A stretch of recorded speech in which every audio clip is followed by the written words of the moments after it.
GHMC పరిధిలో కొత్తగా ఏర్పాటైన హైడ్రా అక్రమ నిర్మాణాలు కబ్జాలపై ఉక్కుపాదం మోపుతుంది.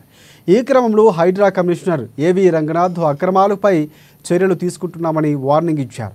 ఇందులో భాగంగానే జూబ్లీ హిల్స్, నందగిరి హిల్స్, గురుబ్రహ్మనగర్లో జిహెచ్ఎంసీ పార్కులో కట్టిన కాంపౌండ్ గోడను కూల్చారని కూడా కాంగ్రెస్ ఎమ్మెల్యే దానం నాగేందర్పై, అతని అనుచరులపై డీవీఎం అధికారులు పోలీసులకు ఫిర్యాదు చేశారు.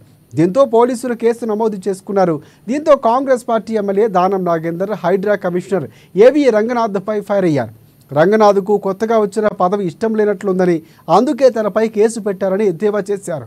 అలాగే అధికారులు వస్తూ ఉంటారు, పోతూ ఉంటారు, కానీ తాను మాత్రం లోకల్ అని చెప్పుకొచ్చారు దానం నాగేందర్.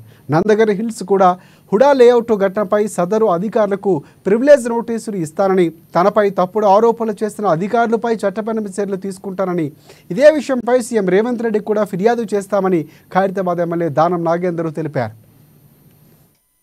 డబ్బులు ఇచ్చే కార్యక్రమం ప్రభుత్వమే చేస్తుంది కదా, అలా చేయకుండా వీళ్ళు చేసినటువంటి దీన్ని ప్రధానంగా ఇన్స్పెక్టర్ని అడిగేది ఉండే నా పాత్ర ఏముంది, నేనేం చెప్పాను నేను వచ్చి ఆ లేఅవుట్ తీసి చూసి అక్కడ 2-3 పాత్రికేయులు ఉంటే వాళ్ళకి చూపించాను. మళ్ళీ ప్రెస్ కాన్ఫరెన్స్ పెట్టి చూపించాను. అదే కాపీని నేను రంగనాథ్ గారికి పంపించాను, వాట్సాప్ లో పంపించాను.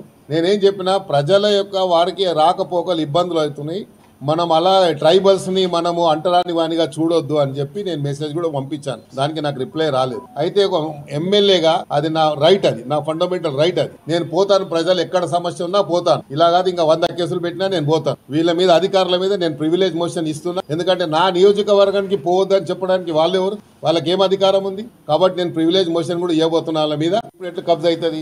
కాకపోతే ఆడ రోడ్డు మీద ఆటోలు అవి ఇవి పెట్టుకుంటారు. ఇంకోటి ఏంది, పార్క్ కట్టాలని నేను కూడా చెప్తున్నా. ఆ రోడ్డు దారి వదలాలి, లేకుంటే ఎట్టుపోతారు దారి, ఎట్లా పోవాలి? ఇదేం కారణం చెడు కాదు కదా. ఊరే దళితులు ఉండొద్దు, ట్రైబల్స్ ఉండొద్దు అని మనం చెప్పడానికి అధికారం లేదు.